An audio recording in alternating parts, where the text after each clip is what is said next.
Today we're getting a chance to drive the all-new Mazda CX-4. Okay, this is not the CX-4, but it should be, because it slots right in between the CX-3 and the CX-5. This is the CX-30. The reason why it's not the CX-4 is because that model already exists in another market, so they couldn't call it a CX-4, hence we have a CX-30. So this is based off of the Mazda 3. Have a look, compare them. Does it look the same to you? Absolutely, it has that same Kodo design. Dimension-wise, this actually has a 2-inch shorter wheelbase, and the entire length is 2 inches shorter, but it is higher and it has more ground clearance. One thing the Kodo design offered us is a nice, clean, modern style. I love the chrome. I love the grille area on this and the Mazda 3. This comes standard with LED headlamps, daytime running lights, and tail lamps. Base models get 16-inch wheels, and if you go up to the GS and up, you get 18-inch wheels. This is the GT trim, by the way. One thing you do notice, though, is there is a lot of plastic body cladding. It's, I guess, supposed to give it a more rugged look, and it goes all the way from the front all the way to the back, right over here. But one thing that the back does offer that's different is now it is equipped with a power tailgate. That's one thing that you cannot get on the Mazda 3. And it has a locking button. So you have a button to close it and a button just to hit it, and it'll automatically lock when it closes. You can hit that, walk away. So let's go for a drive now.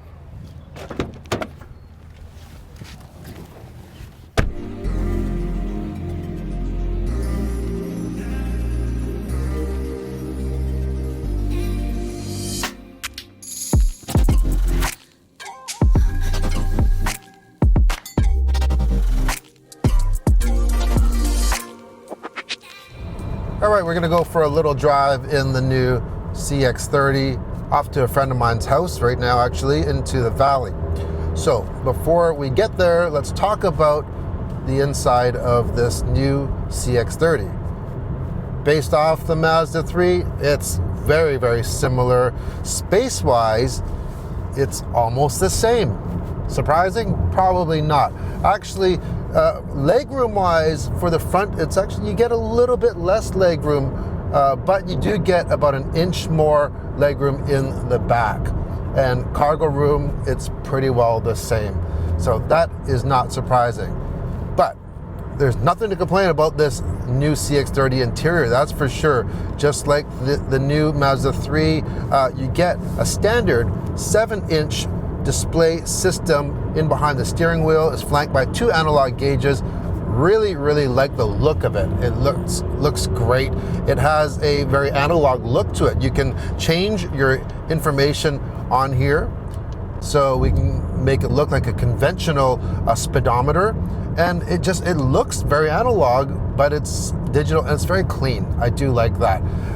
Then you also get a standard 8.8-inch display system in the center on the dash. And even though it's a tablet style system, which normally I'm not a huge fan of, at least they've really incorporated it very nicely into the dash, and it's wide screen.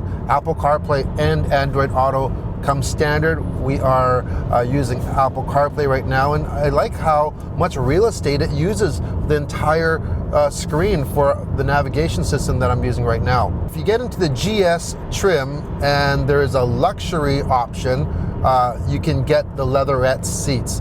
On the GT trim that we have right now, you do get real leather seats. That luxury trim on the GS also gives you the power moonroof that you see here, and also the auto dimming rear view mirror.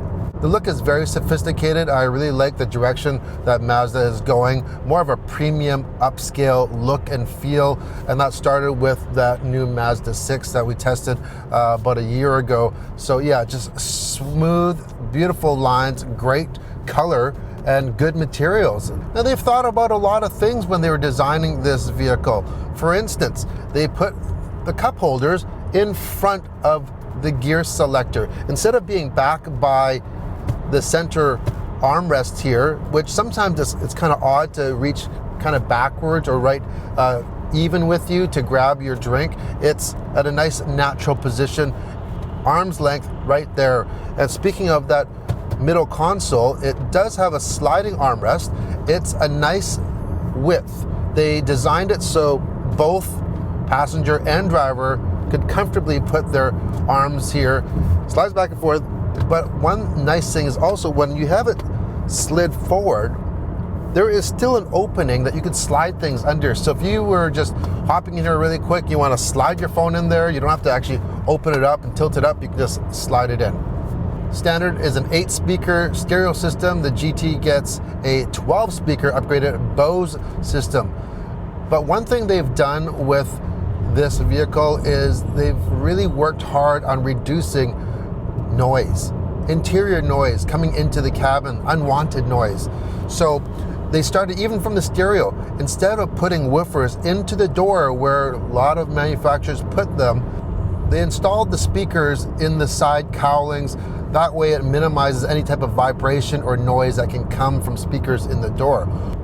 And they're using a 2-wall construction method into the floor panels, and that allows them to insert a material to actually deaden sound deadener basically. And also they have reduced the amount of holes and the size of holes in the entry into the cabin everywhere. And when you put that all together with a more rigid platform, you get a quieter experience. We're on a highway right now that they've basically torn up so many times. So we're going into different parts of pavement. Right now we're on a smoother portion and the other lane is actually not, which is odd. So you get two different types of surfaces and we'll go in and out of it. So right now you can hear the quietness, and it is quite quiet. We are cruising along right now at 95 kilometers per hour and 1500 RPM. So there's some pickup trucks gonna pass us right now, so you can hear what the sound is like.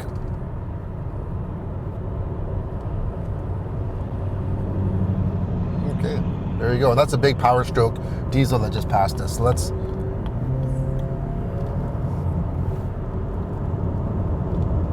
pass this dump truck and hear what that sounds like on the right side.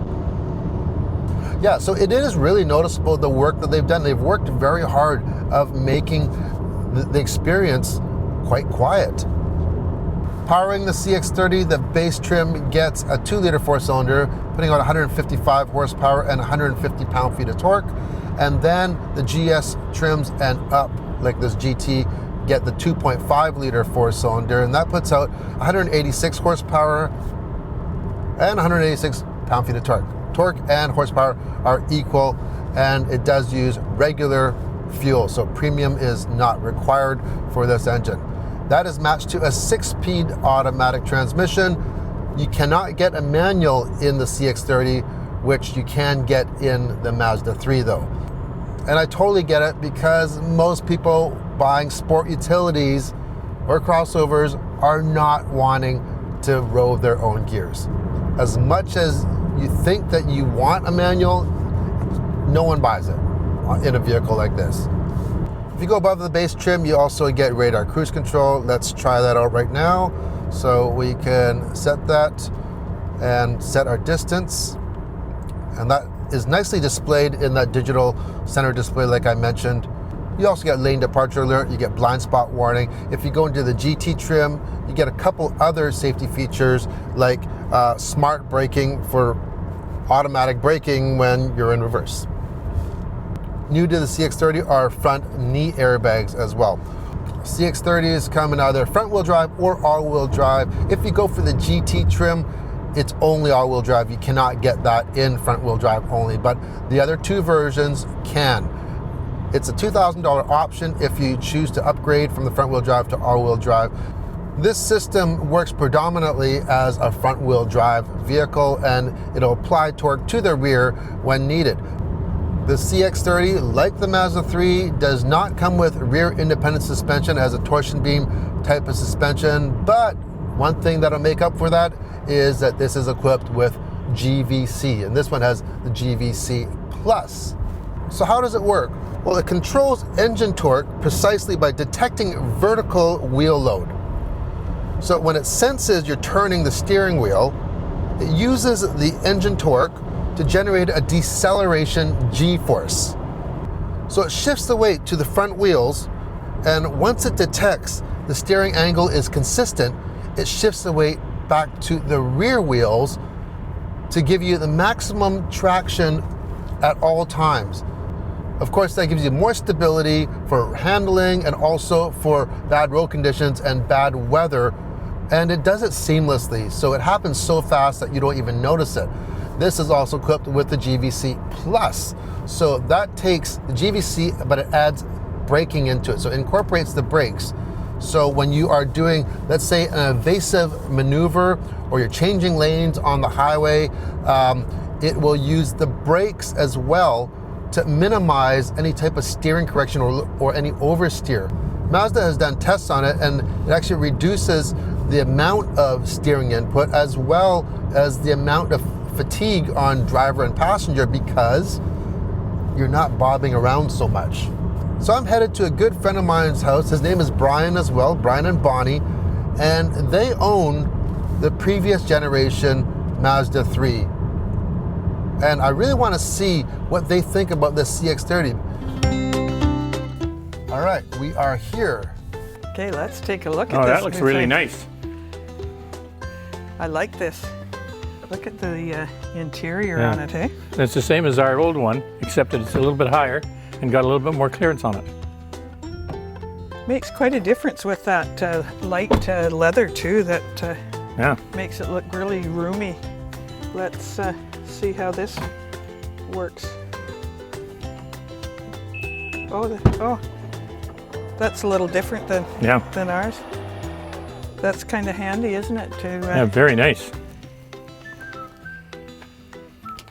Decent amount of trunk space. Oh, you know what I like about this rather than the car? What? You're not getting down into it. No. You know what? Oh, look at this. Is that one that it follows you? Oh yeah. That's a little bit of an improvement from ours. I do like the fact that you're up higher. Yeah, you said that, yeah.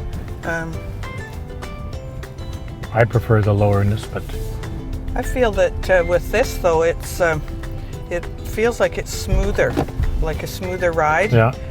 Improvements though on the interiors, haven't they? Over not any bigger sunroofs though. You know, not like some of them how they're the bigger sunroofs. Yeah, when I was at Hyundai, they had a sunroof, but it really looked tacky because it was open and didn't fit in it smoothly, sort of thing. Yeah, to me, it isn't quite as sporty as our No, one. it's not as sporty as what the car is, but if you're wanting more of a, I guess, family vehicle in a way, how do you find that for being able to see it? But it's quite visible. You can see it okay, because with it sitting down a little bit lower, I was just wondering if it kind of Navigation the dash and settings. blocked your view, or you can see it all there then. Very nice ride in it too, though. Mm-hmm.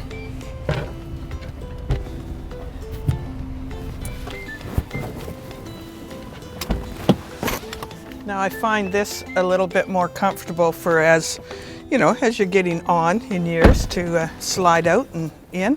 What do you think? Yeah, it's nice. Little update. The interior's a little bit different than yours. Yeah, Okay. well, because this one's all leather too, where ours is just the cloth. But I like the fact of it being a bit higher. He likes the sportiness of the car, but you're getting down in it. Yeah. How's the size? Is it all the same? Or? Well, it's bigger to me. It is, yeah. You feel it's bigger, Brian? It seems to be. Very comfortable seats in it, and that front seat isn't all. It must be back most of the way. It is. Yeah, and like there's still a lot of legroom. Nice little unit.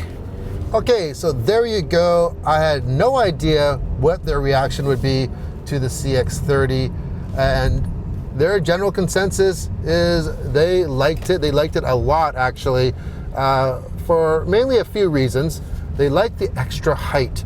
As Bonnie says, getting in and out, you know, they're getting older. It's just easier to get in and out of something a little bit higher. They like the all-wheel drive and they like the power liftgate. When I asked them if they'd rather go back to another Mazda 3 or maybe go to a CX-5, they said no, they don't need the extra room for the CX-5, and they do appreciate what the CX-30 has to offer.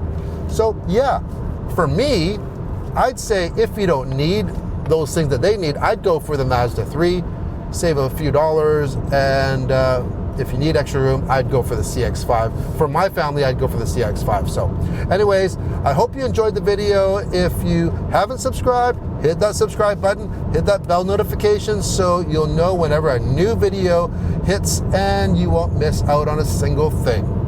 Thanks for watching and safe driving.